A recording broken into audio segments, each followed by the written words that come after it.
Welcome to Queer History. Today, we're going to break down the book Tell Me I'm Worthless. Prologue. A mysterious house is now gone, and a group of cheap flats are now in its place. A poor 12-year-old boy and his parents move into the place, and the haunting begins. Is it a haunting of a house, of a people, of a society? All a spirit needs is a vessel, but even sensing the calamity awaiting them if they stay, the family can't afford to live anywhere else. The boy sees shapes in the wall, including a twisted figure bent into all the wrong angles. Keep this twisted figure in mind. The boy's father could be a MAGA. He hates seeing his son suffer, not because his son is suffering, but because of what the suffering might mean. He doesn't want a poof for a son. A quote from the book says, at first, his mom comes into his room and hugs him until he goes back to sleep. After a while, she gives up. I mean, what's the use? He does this most nights. His dad says maybe she coddles him too much. If she keeps hugging him until he stops crying, then he'll be a poof. He won't have a fucking poof for a son. That's from page 3. Part 1, The Decline of Western Womanhood. POV switch to Alice. Alice is a trans woman living in a decrepit flat. Like the boy in the prologue, her wallpaper gets damp with a twisted, growing shape. She is haunted. The building is haunted. All a lingering spirit needs is a vessel and a target, but let's be clear that being haunted versus seeing a ghost are two very different things. A lot of people tell Alice that their workplaces are haunted. She listens to their stories so she doesn't feel so alone. Something terrible happened to her in the past, a haunting she's not yet ready to revisit. She thinks of her once close friend Illa, but Illa is now a TERF. They're no longer close. They haven't spoken in a while, and she has another friend who disappeared, Hannah. Something happened to the three of them when they went into a haunted house, or rather, the capital H house. But again, Alice is not ready to remember what happened. Despite mostly being a shut in these days, Alice accepts an invitation to a party. It's a worthy distraction, especially meeting up with her other trans friends. They exchange bags of drugs that will serve as the cover charge to get into the party. Alice walks the line between passing for safety's sake versus being distant until she brings home a girl for sex. Strange things happen. Does the bed move on its own? Does a hand reach out from underneath the bed and grab the girl? Or is it just Alice imagining things? Then we're left to wonder whether Alice is haunted, whether her flat is haunted, or whether Alice is just kind of crazy. Something bad happened to her, but she's not ready to remember what happened. All she has is a scar across her forehead that she remembers her ex-friend Illa carving into her skin. Then she gets a message from Illa. The house isn't yet done with them. Alice wants to forget, but the past is haunting her as much as the future. A quote from the book says, it feels like an anecdote that was meant to describe something, a metaphor about late capitalism, hauntology, about how work turns us all into ghosts, repeating the same learned actions over and over again for eternity. For that person, the wonder and the possibility and the horror of a haunting was just, in the end, somebody else doing their job for them. That's from page 12. Another quote says, I have to know that there are people who would understand if I talk to them. I have to know. I have to believe that my trauma is relatable, if controversial, that there are people who would listen to me and go, it's okay, Alice. It's completely okay. You are so fucking normal. Everything you've experienced is normal. But soberly, I think that really the only person out there who could ever understand is Illa, and I can't talk to her. I just can't. We used to be so close, but I can barely think about her now without having an anxiety attack. It's probably the same with her. That's from page 13. POV switches to Illa. Illa has a Jewish mother and Pakistani father. She is a cis woman of color until redacted happens, but more on that later. For now, she is a TERF who attends TERF activism meetings. She attends a meeting at the Black and Minority Ethnic Community Center. She wonders if she is included in the group as a token to prove they aren't racist. They discuss bathroom rights and whether it's safe to let trans women into the women's bathroom. Even though she's a TERF, we have to wonder if her allies still contain Alice, the girl who heard her when they were in the house, the girl who tells the story in the explicit reverse, saying it was Illa who heard Alice. Illa remembers it the other way around. Even though Alice has a scar across her forehead, she says Ella put there. Illa also has a scar across her abdomen that she says Alice carved into her. Illa says Alice her. Alice says Illa her. Who is right? And the biggest horror, could they both have heard each other but not remember it?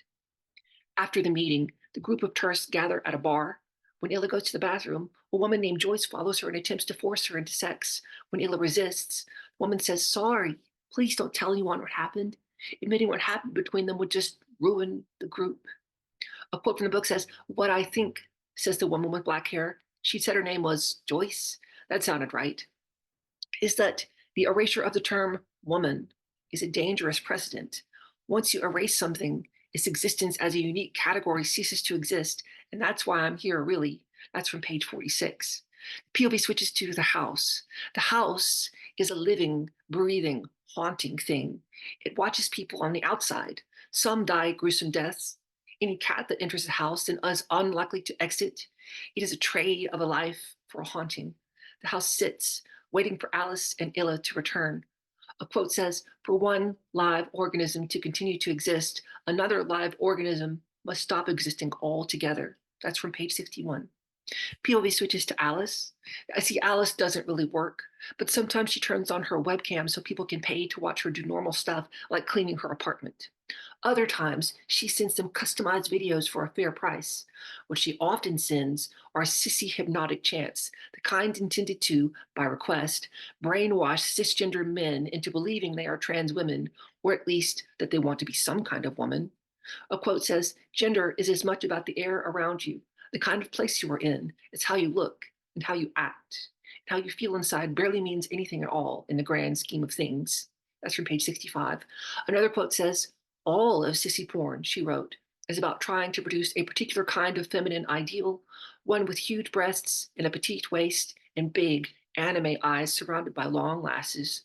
So much of it is about trying to convince the people consuming it, men, that if they want to be fucked by cock, then that means they're a woman, because a woman is only defined by her relationship to taking cock in the mouth or vagina or rectum. That, at the end of it all, the only thing a woman is a hole." That's from page 83. Alice has nightmares about going to work as often as completing suicide. Each time she wakes back to the suspicion that she is possessed or being haunted. Whatever happened in the house 3 years ago won't leave her alone. She wonders if airing out and cleaning her flat is a safe way to air out and cleanse the place of the spirit haunting her.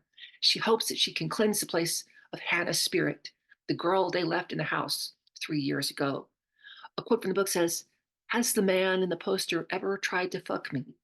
If he could see me then, there would have at least been an attempt. But it's like the end of Jane Eyre.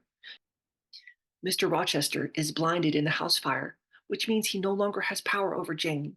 The eyes are, in Freud, akin to the testicles, and him losing the eyes means he is castrated of masculinity. Jane looks after him. This eyeless ghost cannot and will not try to exert dominance over me." That's from page 78 to 79. Another quote says, "Bigotry can sit inside of you, hardening, turning into something painful before you even realize it is there. If you attend the meeting of a fascist political group, for example, you were not made fascist by that group. You were already a fascist, but one who did not have an outlet. Radicalization is a complicated thing. I think often what it actually does is simply nurture an idea that was already there, inside of you." That's from page 81. POV changed to Illa. According to Illa's memory, when they went into the house 3 years ago, Alice raped her. And that memory gets blurred with her remembering what Joyce did to her in the bathroom, attempting to violate Illa. Both of her attackers deny what happened, but we only know whether one of them really happened. We have not yet been back in time to see what happened between Illa, Alice, and Hannah in the house, but soon, perhaps, because wherever she goes, the house calls to Illa. Illa returns to her parents' home, where they've redone several rooms into new designs now that Illa doesn't live there anymore. The redone rooms include her old bedroom, as well as the bathroom where she once attempted suicide by cutting.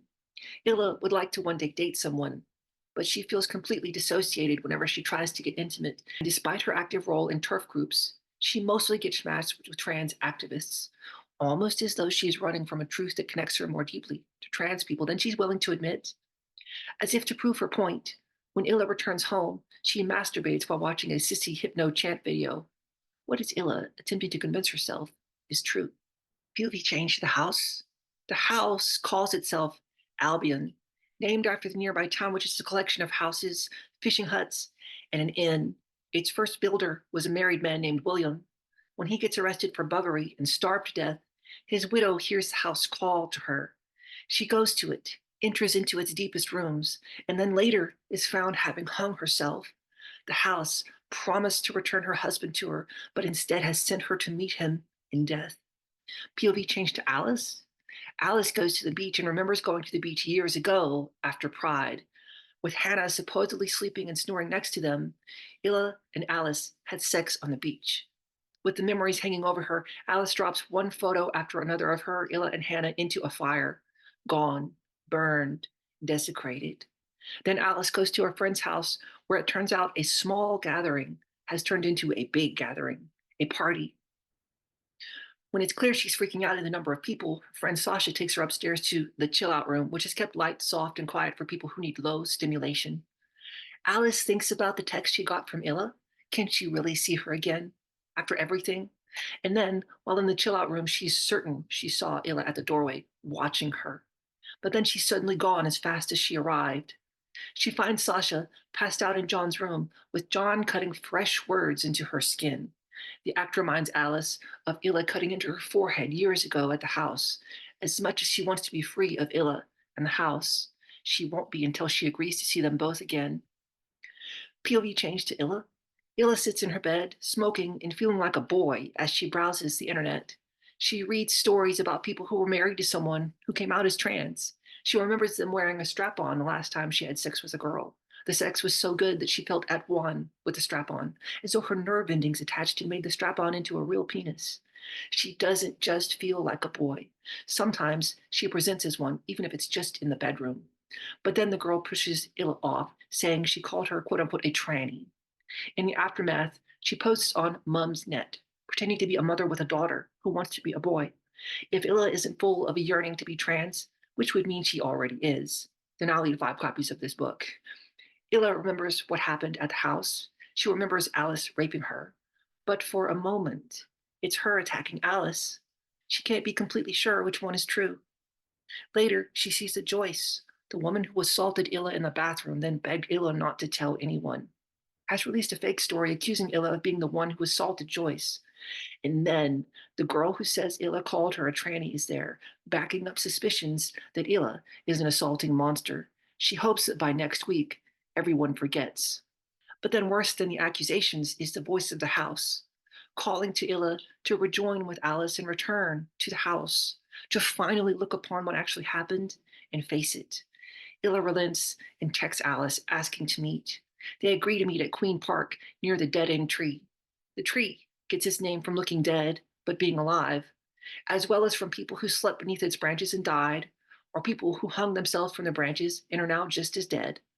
They argue over whether to go back to the house, but eventually both agree returning is the only way they'll ever be free of it for good. A quote from the book says, "In the mirror, Illa can see that she is a haunted house. She does not possess herself. Her traumas sometimes come and peer out of the windows of her eyes, and that is very frightening." That's from page 128.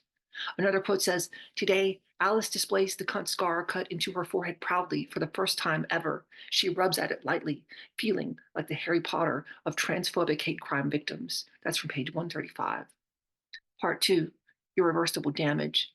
POV change to the house. The house tells the story of how it was built into its finest architecture. A man named Edmund married a girl named Emily.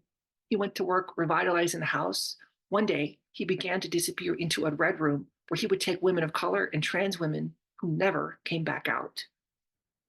His wife, Emily, worries at what could possibly be happening in the red room of Albion. Edmund laughs and tells her there is nothing to worry about. He is delighted to show her what's in the room, more so delighted to do to her what he has done to the other people. And it's the last thing Emily ever sees alive. A quote from the book says, "Edmund's name grew in stature as he started to invite guests to the house, often with a very little notice, which could be taxing for both the staff and for Emily.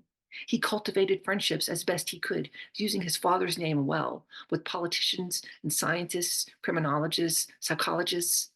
After a year or two, he began to read voraciously, writing about race and racial difference, about sex, about, more than anything else, eugenics. This started as a simple academic interest, but Emily watched with helpless curiosity as it grew and grew in intensity." That's from page 150. POV changed to Hannah. Over 3 years ago, Hannah was still alive, not yet in the house, and met a boy named Brandon. Their Tinder date turned into a relationship. Unfortunately, Alice inexplicably didn't like Brandon, just got a bad feeling.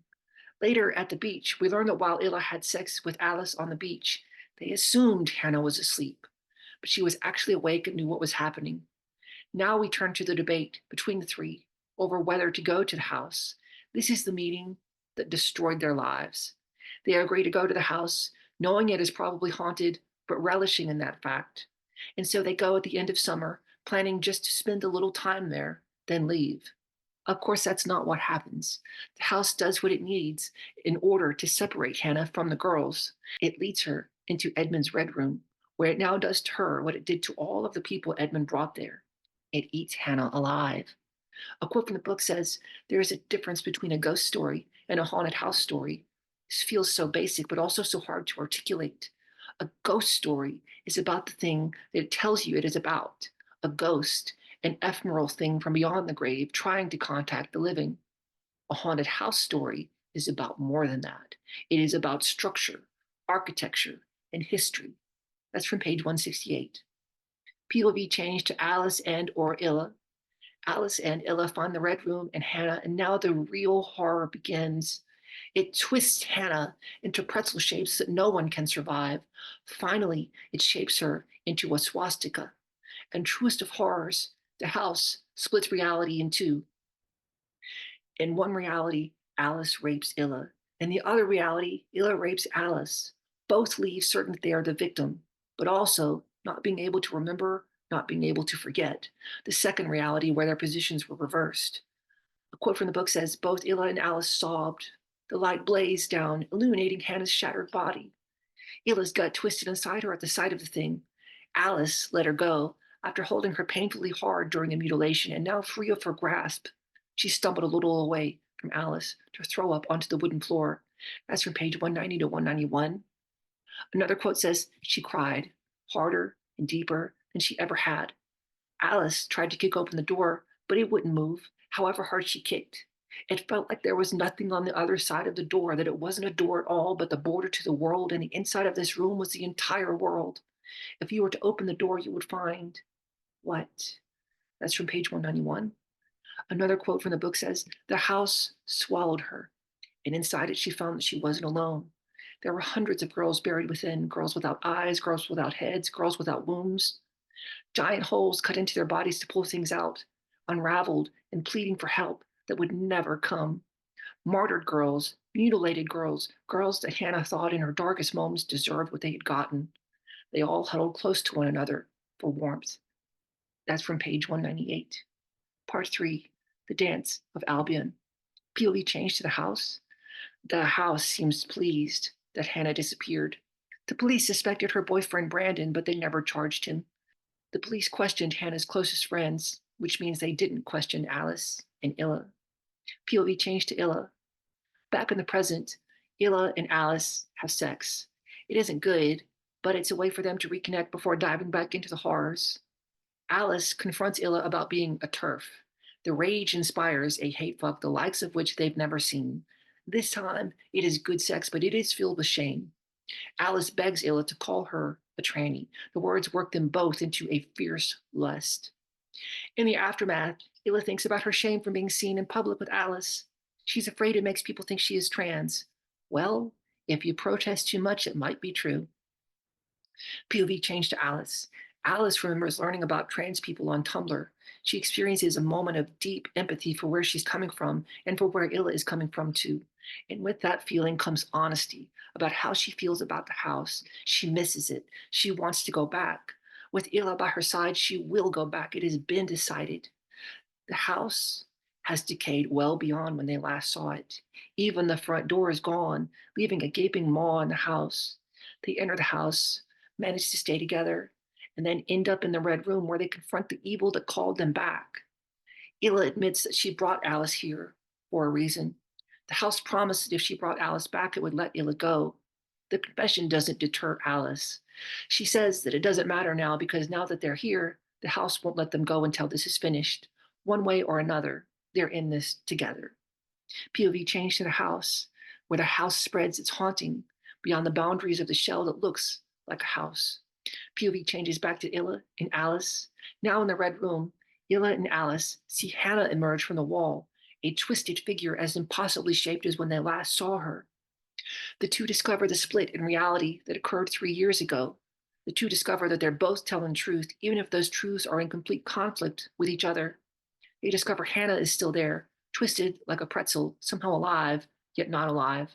And then the door in the far part of the room, the door that has always been shut and locked, begins to open. POV change to you. The house tells an alternate history in which Alice never transitioned.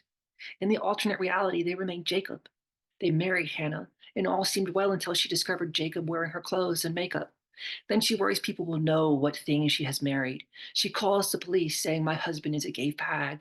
And in response, Jacob bashes her brains in with a hammer. Then he hangs himself. Their kids grow up orphans. The boundaries between dream, nightmare, and reality continue to blur. The Red Room sends them visions of their horrible fates and horrible deaths. POV changed to Alice and Illa. Having confronted the darkness in themselves and the house, Alice and Illa escape to the outside. They set the house on fire, and it reaches such a blaze that by the time the fire brigade arrives, it is too late to save the house. Epilogue, glad day. Remember the boy from the prologue. That young boy grows up in the new set of flats built where the house used to be. The boy learns how to make explosives. The boy learns how to make explosives. He takes one to the next Pride Parade. At the Pride Parade, we were joined with Alice and Harry. Harry is Illa, or Illa was Harry. That was their dead name. Now they have accepted that they are a trans man named Harry and have transitioned, taking hormones and taking that new name Harry. The house may be gone, but the malevolence of the house remains. It urges the boy to place his bomb where it needs to be. The house urges him to make it explode. The boy sets off the bomb. The explosion catches Harry and Alice, taking with it Harry's ability to hear. Quite an explosion. A quote to end the book says, "He goes to her on his hands and knees, rubble and blood and bodies all around them. The police, the ambulance, the news crews, they are coming. Photographers are taking pictures of them, and they will put these pictures on the front pages of newspapers. And the picture will be with them forever. They won't ever escape it. Two trans people covered in blood and embracing amidst the carnage. The photographer who gets the image wins a prize for it. They don't know that yet. They only know this. Harry crawls towards Alice with the last of his strength, his arms outstretched and reaching. The rain will come. When it does, it will be bloody. The future will be red tinted and unknowable, but they will be together. Come to me now, mouths Alice. Hold me." That's from page 260. Thanks for going on this journey through Tell Me I'm Worthless with us.